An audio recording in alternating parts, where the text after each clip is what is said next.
dia, pessoal. Agradecer a Varejo 180, Simone, o Vitor, a Marina, o Ronald pelo convite, assim, para poder participar.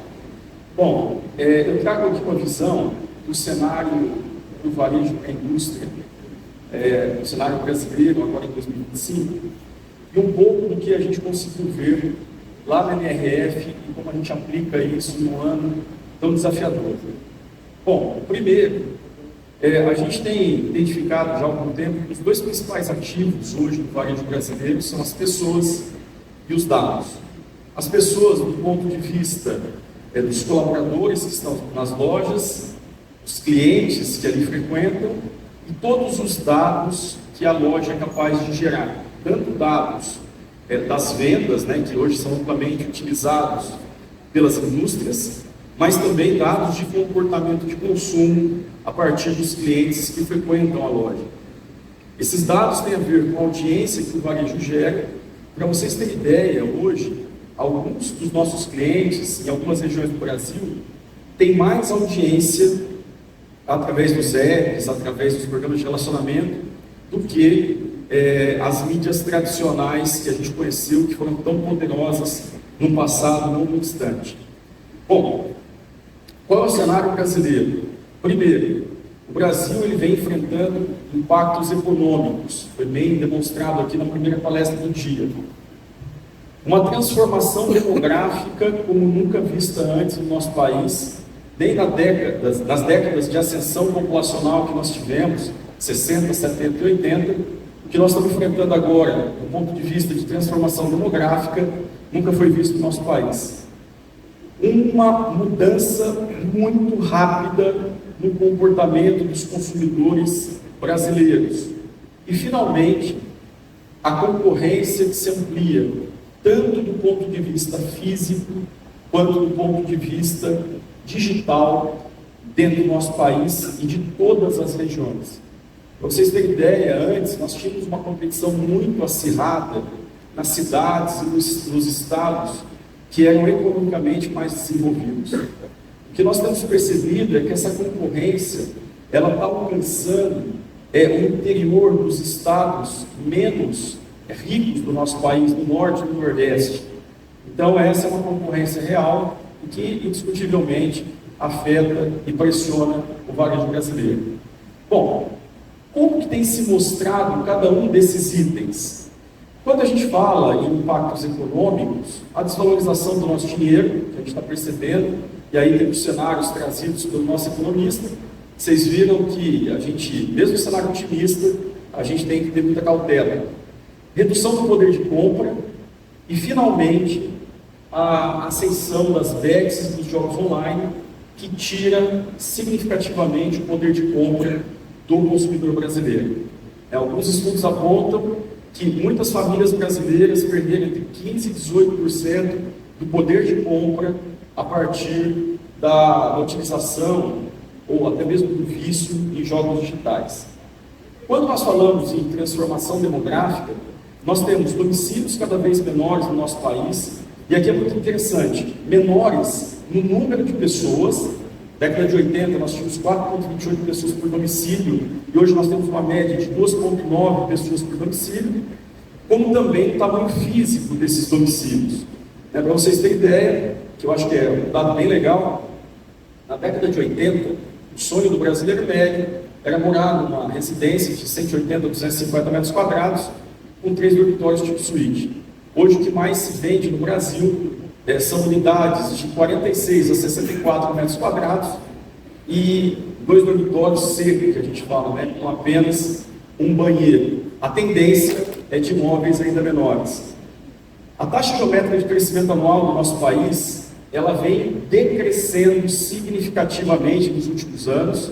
Nós crescimos a 2,48% na década de 80, estamos crescendo hoje numa média de 0,65% ao ano. Mais importante, a partir de 2030, o Brasil para de crescer.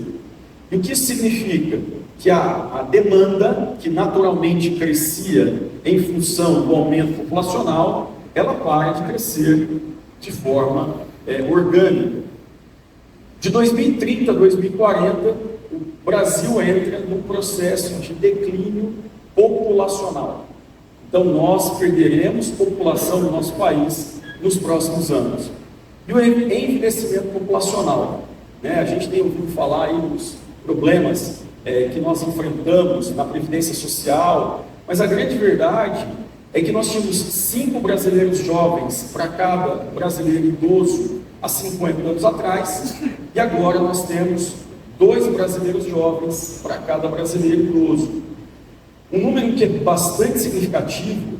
Em 2030, nós acrescentaremos 21 milhões a mais de idosos na população brasileira. E, paralelamente, nós perderemos 8 milhões de brasileiros de 0 a 14 anos. Então, isso demonstra, indiscutivelmente, uma mudança no perfil demográfico da nossa sociedade, e isso tem, obviamente, impactos diretos. E quando eu falo impactos, são positivos e negativos, né, dentro do varejo e da indústria. No comportamento do consumo, nós temos lares, né, como eu tinha falado, menores, mas nós temos essencialmente menos filhos. O Brasil perdeu 8% de nascidos vivos nos últimos 10 anos. E a tendência é que diminua mais 14% nos próximos 10 anos. Os jovens brasileiros, eles não querem mais ter filhos. Ou, quando resolvem ter filhos, têm os filhos mais tarde. Para vocês terem ideia, a gravidez na adolescência não é mais um problema social no nosso país. As mulheres estão crescendo, o número de mulheres que estão engravidando entre 35 e 45 anos de idade. Muito mais pets por domicílio.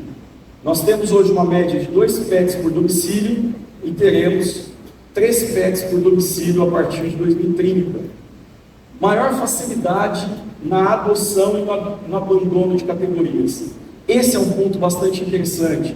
A gente tem alguns exemplos importantes do nosso país, como a introdução dos iogurtes, que levaram alguns anos para se tornar um produto frequente no carrinho de compra.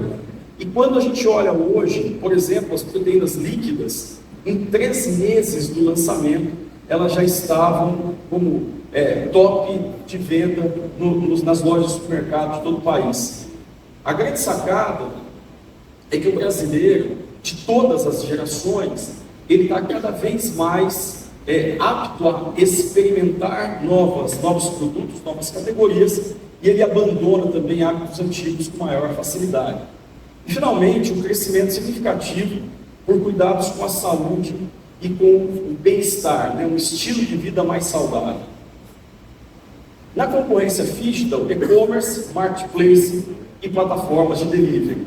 Desses 3, para mim, o que mais é ameaçador e assustador são as plataformas, porque elas têm uma onipresença muito grande e uma questão logística que dificilmente o varejo tradicional consegue acompanhar. Bom, então todo esse cenário é o que se desenha no nosso país esse ano. E como nós devemos agir? Primeiro, se nós temos uma população que enfrenta um desafio econômico, nós temos que ter melhores modelos de compras. Cada vez mais eu tenho falado com os nossos clientes varejistas que o compartilhamento de dados de compras pode tornar o varejo mais poderoso nas negociações e, consequentemente, melhorar as margens. Segundo, benefícios e cashback. Cada vez mais, quando a população se aperta, a gente poder devolver alguma coisa a partir do momento que aquele indivíduo compra na loja é fundamental. Ferramentas que antes davam pouco engajamento, cada vez mais, nos últimos meses, tem crescido o engajamento, e isso é importante porque torna-se um diferencial competitivo para o varejista. E, finalmente, atenção total no price. Para quem já assistiu uma palestra minha aí de 2, 3 anos atrás, eu sempre falava que se o varejo tiver um preço na média, ele tendo outras questões competitivas, ele se mantém vivo. Num cenário econômico, onde 76% das famílias brasileiras estão endividadas, a atenção no price torna-se fundamental. Do ponto de vista de população, de transformação demográfica, a adequação das lojas é fundamental. Pessoas mais idosas tem maiores dificuldades, limitações, e elas precisam de lojas adequadas, no tamanho. Nós temos que ter uma análise de potencial de venda por áreas de influência da loja. É muito interessante isso. O Brasil aprendeu, o país continental aprendeu a definir mix. Está aqui a Fátima Merlin, que é uma especialista nisso. Nacionalmente, né? De repente, para a gente comprar um determinado produto, enquanto varejistas, a gente tem que aceitar um mix que não é adequado à realidade regional daquela loja, né? nas micro-regiões da loja. Então, a análise de potencial de venda por loja, cada vez mais importante. E, finalmente, a adequação de ofertas. Né? A gente tem que parar de bombardear. O advento das redes sociais, do SMS, do push, do feed, nos proporcionou uma hiperativação de shoppers. Então, eu não concordo com esse conceito. Nós temos que ser cada vez mais assertivos, mais hiperpersonalizados, segmentados, para poder adequar as ofertas. E um outro ponto importante sobre a adequação de ofertas, eu tenho uma crença que os descontos de gôndola, num futuro não muito distante, desaparecerão do nosso país. Nós teremos cada vez mais descontos personalizados. 10 anos atrás, quando eu falava que o tabloide físico, que era o maior instrumento de marketing, de varejo, ia desaparecer, eu falava, Lisboa, você está errado. Hoje, grande parte, mais de 70% dos nossos clientes não usam mais tabloides físicos para divulgação de ofertas. 100% dessas ofertas estão nos canais digitais, principalmente os hiperpersonalizados. Bom, do ponto de vista do consumo, curadoria de categorias, tem a ver com cada vez mais entender o entorno da loja e quais são os produtos, as categorias que devem estar presentes naquela loja. Compreender cada vez mais o cliente. E compreender o cliente, gente, não é ter o cadastro do cliente e se comunicar com ele. É muito mais profundo. Aqui eu estou falando essencialmente de ciência do consumo e de todas as metodologias e técnicas que a ciência do consumo nos traz. E, finalmente, a gente poder, sobre esse conhecimento, criar novas linhas de monetização dentro da loja. Com relação à concorrência, o primeiro ponto é o conceito de gôndola estendida. Basicamente, estão surgindo tecnologias, plataformas, que permitem que as lojas de varejo de qualquer segmento, aproveitando a audiência presente nessa loja, presente nos seus aplicativos, possa vender produtos que não estejam presentes dentro da gôndola. A cultura de servir e cuidar também ganha muito espaço numa população mais envelhecida, numa população que, primeiro, tem mais tempo e, segundo, carece de mais apoio. E, finalmente, o Júlio Takano fala muito sobre isso. A primeira vez que eu ouvi o Júlio falando, eu fiquei encantado, tem total razão. A loja, ela tem que ser um local de experiência, tem que ter uns 10 minutos de férias, e cada vez mais tem que se tornar, de fato, um terceiro lugar. Bom, o que a gente pegou especificamente da NRF para esse cenário brasileiro? Primeiro, cada vez mais nós temos que vender onde o nosso cliente está.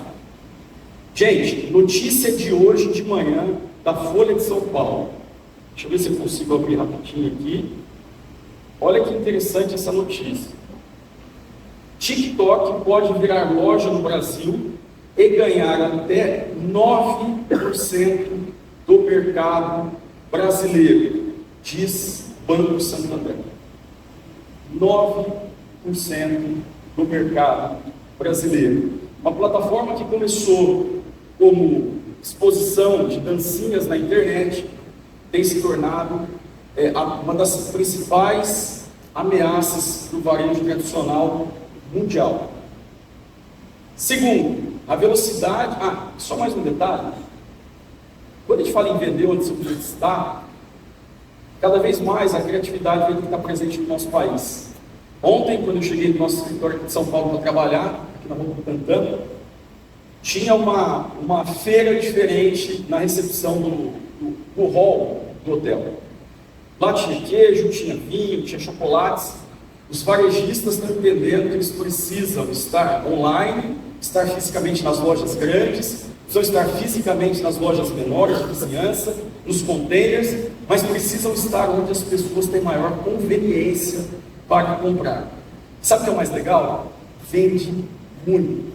O giro que essas ações pontuais têm, obviamente que é complexo, tem um custo, mas estar onde o cliente precisa é fundamental.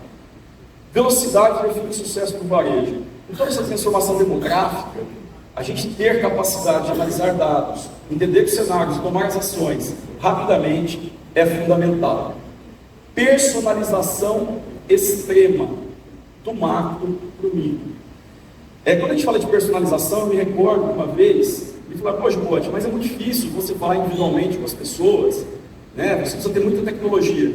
A inteligência artificial nos ajudou violentamente nisso. Um dado importante, no ano passado, nós fizemos 3 bilhões e 500 milhões de comunicações individualizadas para clientes brasileiros, para shoppers que frequentam lojas de varejo alimentar, home center, farmacêutico aqui no Brasil. 3 bilhões e 500 milhões de entregas únicas, personalizadas. Só tecnologia, inteligência artificial é que permite isso. As lojas físicas, de ponto de apoio de venda a ponto de experiência, esse é um crescimento indiscutível. A gente tem que ir para a loja porque a gente quer e não porque a gente precisa. O Júlio fala bastante disso, já foi falado nas outras palestras também. A IA não é mais o futuro, é o presente do varejo. Eu sempre comento que o primeiro paper científico de inteligência artificial é de 1950, em Dortmund, um congresso.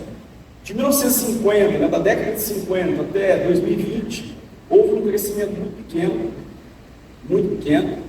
Agora, a partir de 2020, entre 2020 e 2024, vocês viram o salto que deu.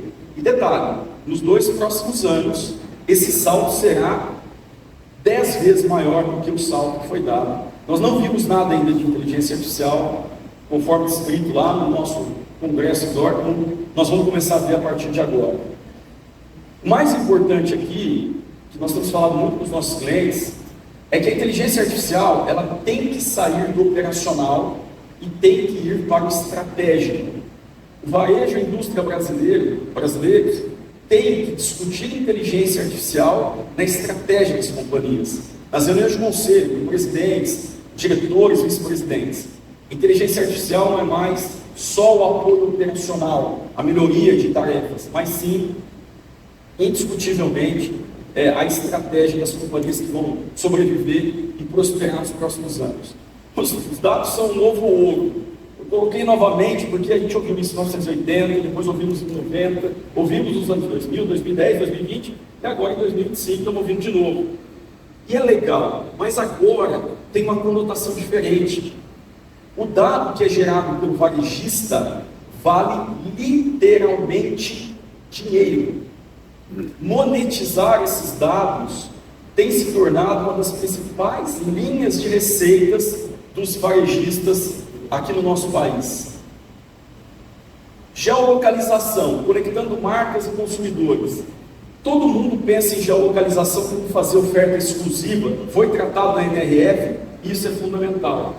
Mas quando a gente usa a geolocalização no contexto da ciência do consumo, a gente consegue entender qual é o entorno da nossa loja, qual é o potencial de faturamento por categoria, por SKU e, obviamente, tomar as decisões mais corretas, adequar melhor o mix e comunicar melhor os clientes com um custo significativamente mais baixo.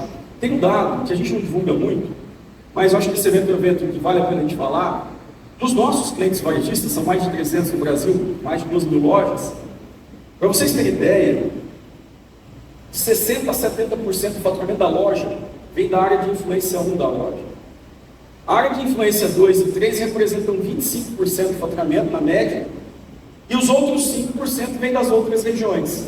Então, ter a geolocalização e o entendimento espacial da sua loja, dos seus clientes, é fundamental. Último, automatize tudo o que puder.